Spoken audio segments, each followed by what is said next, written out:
Bonsoir à tous. Avant de développer ces titres, revenons sur cet incident cet après-midi dans le parc Bonnevie à Molenbeek. Un homme a tenté de poignarder deux policiers. Pauline Armandet, vous êtes sur place. Tout est à présent rentré dans l'ordre. Mais avez-vous plus de précisions sur les circonstances de cette agression ?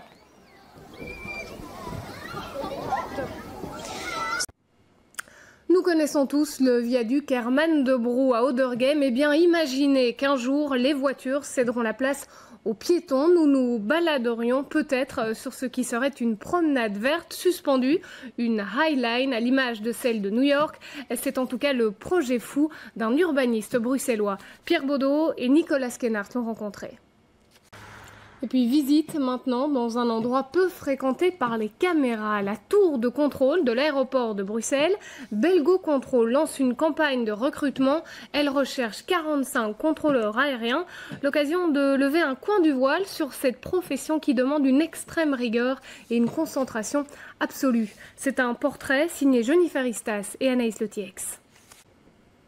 En bref, ces nouveaux remous dans le secteur des assurances. Le patron d'Ethias, Bernard Thierry, a été remercié. Il était l'un des derniers obstacles au rachat d'Ethias par la banque Belfus.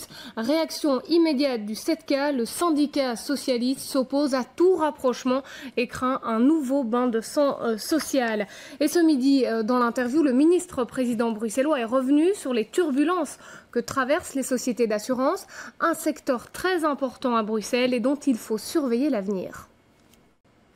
Et puis l'enseignement maintenant avec cette nouvelle très attendue. La commune de Berchem-Sainte-Agathe aura enfin sa première école secondaire. L'établissement à pédagogie active ouvre ses portes dès la rentrée prochaine.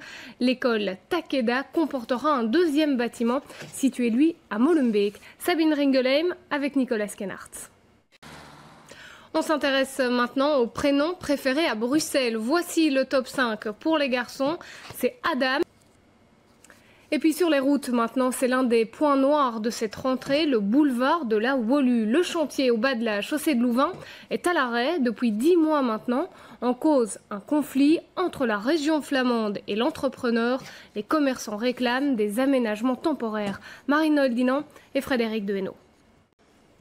Visite maintenant d'un autre chantier, celui du Théâtre Royal de la Monnaie. Le site est, vous le savez, en travaux depuis plus d'1 an maintenant. Eh bien, le chantier est prolongé jusqu'en mai 2017. C'est déjà le 3e report et cela aura bien sûr des conséquences sur la programmation du théâtre qui accueille pour l'instant son public sur le site de Touré Taxi. Pauline Armandet avec Thierry Duboquet. En football, les Diables Rouges rassurent leurs supporters en gagnant contre Chypre hier soir 0-3. Un match de qualification pour le Mondial 2018. Première victoire aussi pour le nouveau coach Roberto Martinez. Prochain adversaire plus coriace celui-là, ce sera la Bosnie et ce sera le 7 octobre prochain au stade Roi-Baudouin. Et voilà qui nous amène au sommaire d'EM qu'on évoque avec vous, Jean-Christophe Pezès, bonsoir. Avec un premier plateau consacré aux inquiétudes qui pèsent sur le secteur des assurances. Examen de médecine, alors vous le savez pour l'instant, concours qui a été organisé. On va faire un petit tour du monde avec Bézac Arthur. Voilà, ça donne envie. Merci beaucoup Jean-Christophe. Et sachez que demain, Christos Doulkeridis sera l'invité de l'interview. Le député bruxellois écolo sera face à Jean-Jacques Deleu juste après le 12h30.